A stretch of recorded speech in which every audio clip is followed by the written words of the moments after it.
As Because I Said I Would has grown as an international movement, as the 4.5 million plus promise cards have spread around the world, we have had a unique opportunity to meet individuals of incredible character who have kept incredible promises. One day we would receive a request from a Holocaust museum to speak at their event, to speak to the concept of commitment. And I remember this very specifically. It came from a woman named Eva Kor. Eva Kor is a Holocaust survivor. As a twin, she was experimented on as a child by Dr. Mengele. The Nazis would do these experiments to test different drugs and poisons, and as a very young girl, she was brought to Auschwitz. Unfortunately, upon arrival, her family was stripped from her and her sister, and everyone passed away besides her twin.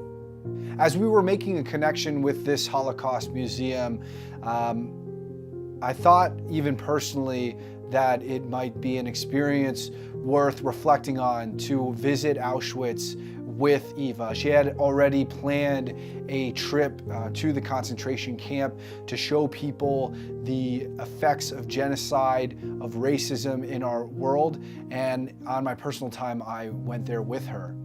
As we visited this concentration camp, it was quite calm, it was quite peaceful. And for some reason that just didn't sit well. You almost feel like inadequate, that you should have an immense amount of sadness in even just witnessing such a place, but the growth, the flowers, the fields, just didn't match, and that was unsettling. Eva took us to a cattle car, the same type of transportation that would bring her and her family to this horrific place. I noticed there's a high school student group, and Eva was explaining to these young girls particularly about what had happened to her, but the perspectives were interesting because these students were young students from Germany. And as Eva was talking about her experience, you could just see the sense of guilt on their faces. But this guilt really doesn't belong to them, Eva described. She said, what happened here, the people who did this, whether they were related to you or not, that is not who you are. That you decide who you are. And what happened here doesn't have to be the history of who your generation is. As a third party to this, watching it happen, you can't help but reflect on a question. How could anybody let something like this happen? How could any human being just allow this to be? How could someone not say no to this? This is not a small group of people. This was systemic, an entire system of annihilation. How could someone not say no? How did everyone not say no? And this is an incredibly important courage to have, the courage of no. The courage of no lets us stand up for what we believe in, lets us stand up against what we are opposed to. And even the courage of no, it allows us to limit ourselves, to not take in all the commitments so that we can be focused on what is right in this life and not just what comes across us. And so as we think of this concept of the courage of no, so do social scientists. They wonder this as well. How is this developed? What is inside of us to have this courage? A particular social scientist reflected on this thought of the Holocaust and wanted to do a social study, an experiment on authority figures, wanted to understand better the concept of this pressure that would make the courage of no disappear. The premise of this experiment is pretty simple.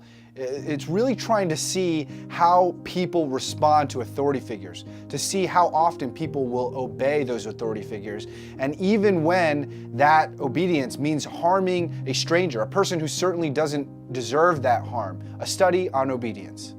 To do this test on obedience, Professor Stanley Milgram conducted a study where he essentially asked people to deliver electroshocks, seemingly painful electroshocks, to complete strangers, and wanted to see how often people would obey an authority figure asking to do that.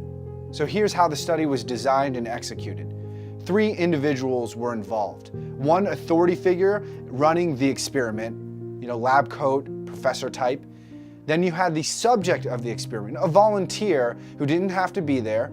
This person would be the questioner who asks questions to see if the responses are accurate, and if they are wrong, to administer electroshock. Now, this person was a volunteer. They were paid $4.50 to be there, but that was guaranteed money.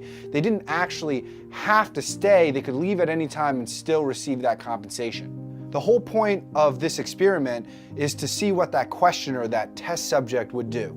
The last person was the learner. This is a confederate, a person pretending to be a volunteer, a plant. This learner would receive shocks if they got the questions wrong. So these people enter a room. The authority figure, the person running the experiment in that lab coat, would explain the roles of that questioner and the learner, that those roles would be selected at random. And to show that, this authority figure would hold out his hands, and saying that there were 2 pieces of paper, one in each hand. One piece of paper said learner, the other said questioner. And the subject, the person who were trying to see how they would respond to this authority figure, would select one of the hands at random, and they received that questioner role, that questioner responsibility. In actuality, both pieces of paper said questioner. Both pieces of paper were designed to make sure that that subject, that test person, received that role. Now, both the questioner, the person we're trying to see how they react, and that learner, the person who's an actor, a plant, were both shown the equipment, a shock generator with 30 switches and lights going from 15 volts all the way up to 450 volts, with various descriptions about the shock levels, ranging from slight shock to dangerous severe shock, and the final 2 switches were labeled XXX. They were also shown a chair in the next room with straps on it wired to a generator. The questioner was shown that the learner would be actually strapped into this chair. They would be immobile, couldn't move, and that an electrode paste would be applied to their skin so that burns and blisters would be prevented. The questioner was even given a sample shock of 45 volts from a battery wired to a generator. The questioner was assured that although the higher voltage shocks would be painful, there would be no permanent tissue damage.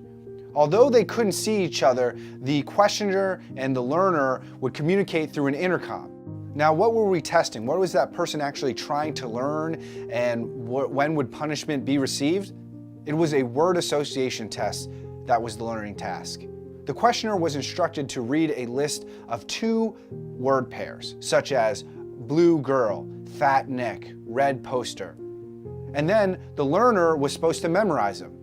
The questioner next read the first word of each word pairing again and asked the learner to choose the correct second word from a choice of 4. The learner indicated his choice by pressing one of the 4 switches in front of him, which then lit up a light on the other side of the wall so that the questioner could see what the response was. If the learner got the answer correct, then they would move on to the next word.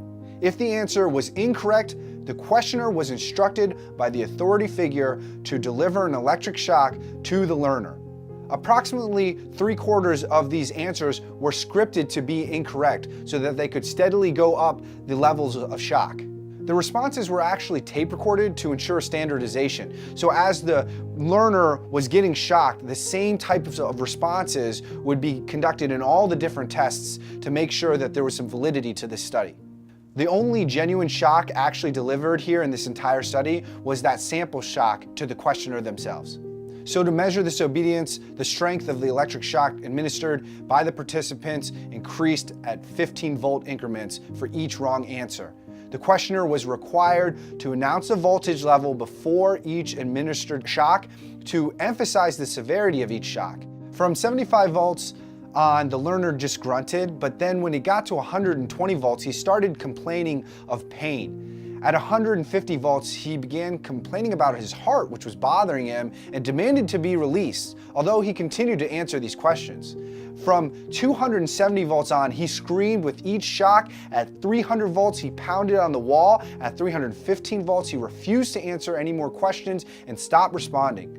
At 330 volts, he screamed and, now hysterical, demanded to be let out of the room. From 345 volts on, he no longer responded at all. The questioner was told to treat the lack of a response as a wrong response. When the max of 450 volts was reached, the questioner was instructed to carry on and administer the full 450 volts as a punishment for each unanswered question. Questioners who protested at giving these increasingly dangerous shocks to someone who on the other side of the wall was clearly suffering, they were told that they needed to continue by that authority figure with standardized prompts. Please continue. The experiment requires that you continue. It is absolutely essential that you continue. You have no other choice. You must go on. So what were the results of this study?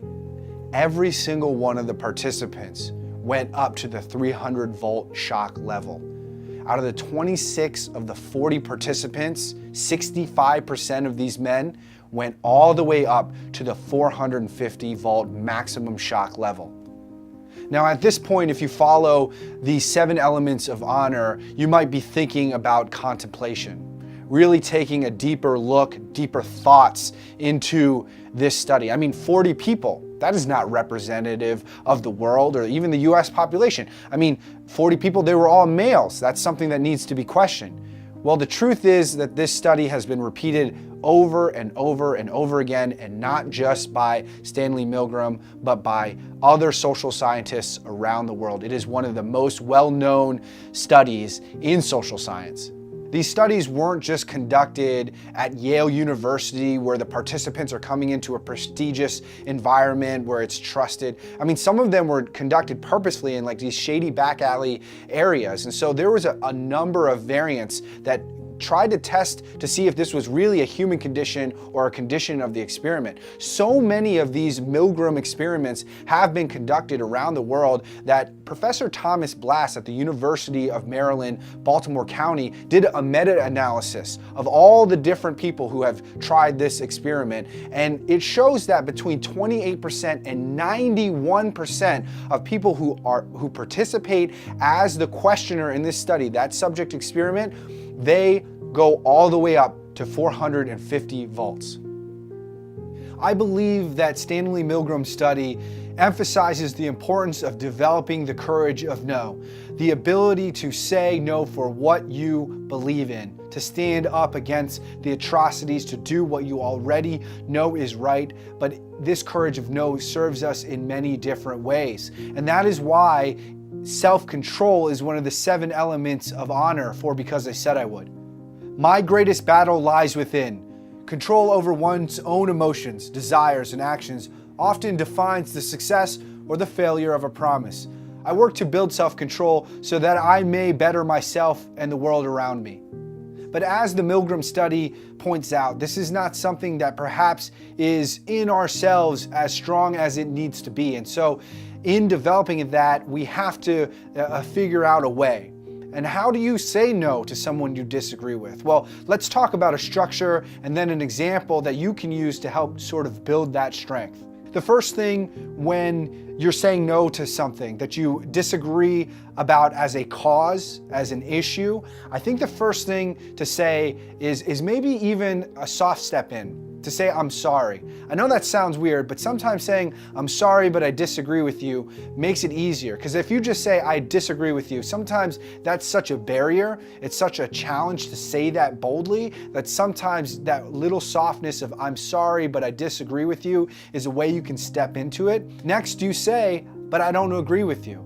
I don't agree with what you said. I don't agree. You have to get to that moment where you just call it for what it is, and then cite that reason why you believe that, and state what your value is, what you believe in. This is important in using some sort of structure to get you to have that courage of no. Sometimes when you have that preloaded sentence structure, it gets easier to step into that moment. So let's talk about an example. Let's say that you're in a political discussion. You know, these can be really heated, and sometimes a lot of people just want to back away from this situation. But this is a small conversation that happens a lot that you can use to develop the courage of no. And so let's talk about that example. Let's say someone says something political. about a candidate specifically. So you want to interject. So find that moment to do that. And if it makes you more comfortable, say that "I'm sorry, peace." If you don't feel that's necessary, you don't have to. It's just something that makes that barrier, again, a little bit smaller. So here's an example of what you might say. "I'm sorry, I just have to disagree with what you're saying. I don't mean to make things uncomfortable, but I do disagree." When you look at these two candidates, when you look at politifact.org and you measure this candidate that you're advocating so deeply for being an honest candidate, it shows that they really don't keep their campaign promises. And I know that is my opinion, certainly, but I cite this source because I think it's important that we do measure politicians, that we don't just take it for face value. What that person does in this consistent lying, I don't believe in. And I just can't let that go without saying something. So hopefully that follows a little bit of a structure that you can use, maybe not in a political discussion. I just give that because it's an easy thing to practice. Because I said I would is a non-political, non-profit organization, non-commercial, but I wanted to highlight something that was easily accessible for practice so that when that deeper moment in the courage of no, to say no against drugs, to say no when someone asks you to give them a ride home when you've been drinking too much, when those moments of seriousness come along in one way or another in your life, regardless of what the issue might be, that practice in maybe a little political example or any example might give you that strength to then say no when it is even more important. But there is another important type of no that we need to talk about, and that is the no that needs to come when somebody asks you for a commitment that you know that you can't do.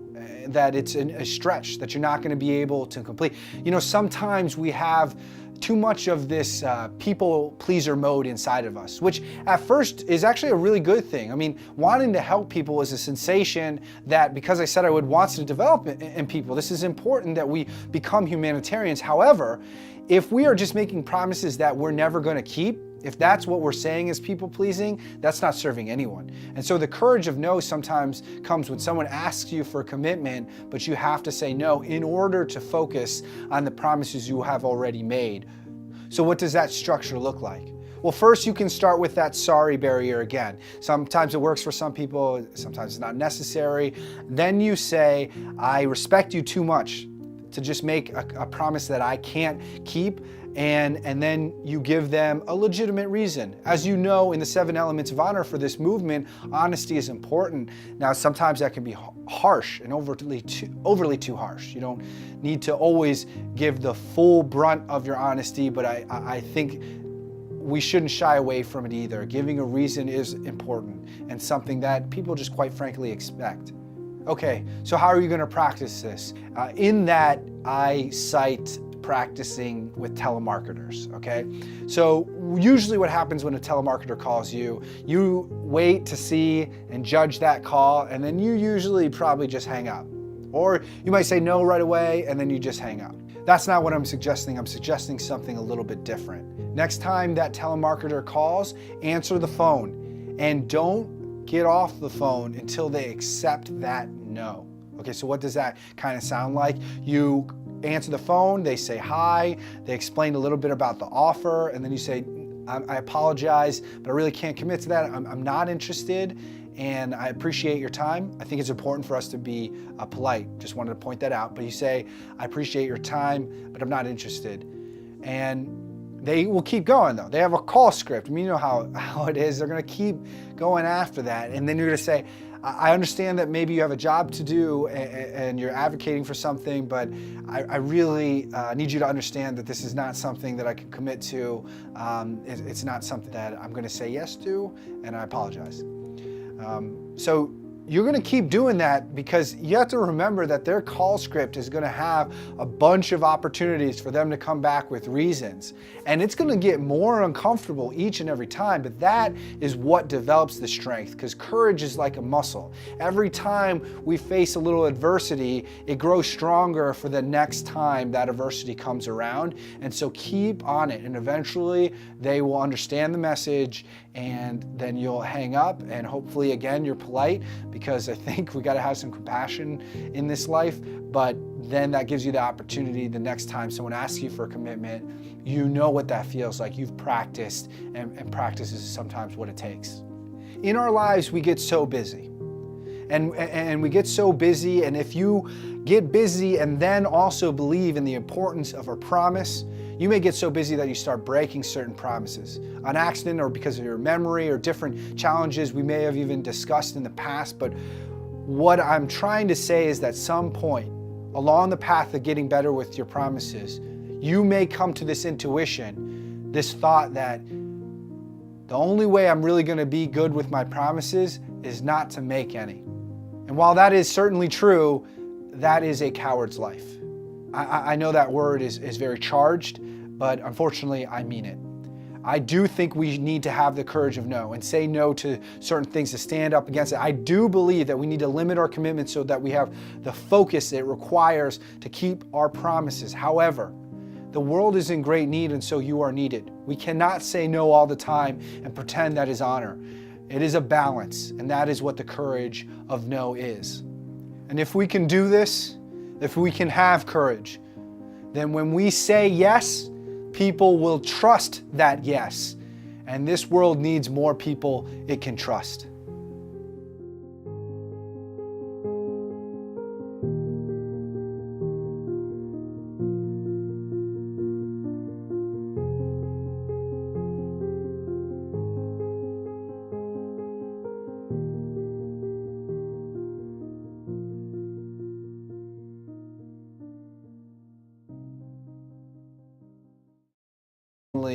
That it might be an experience worth reflecting on to visit Auschwitz with Eva. She had already planned a trip to the concentration camp to show people the effects of genocide, of racism in our world, and on my personal time, I went there with her. As we visited this concentration camp, it was quite calm, it was quite peaceful. And for some reason that just didn't sit well. You almost feel like inadequate, that you should have an immense amount.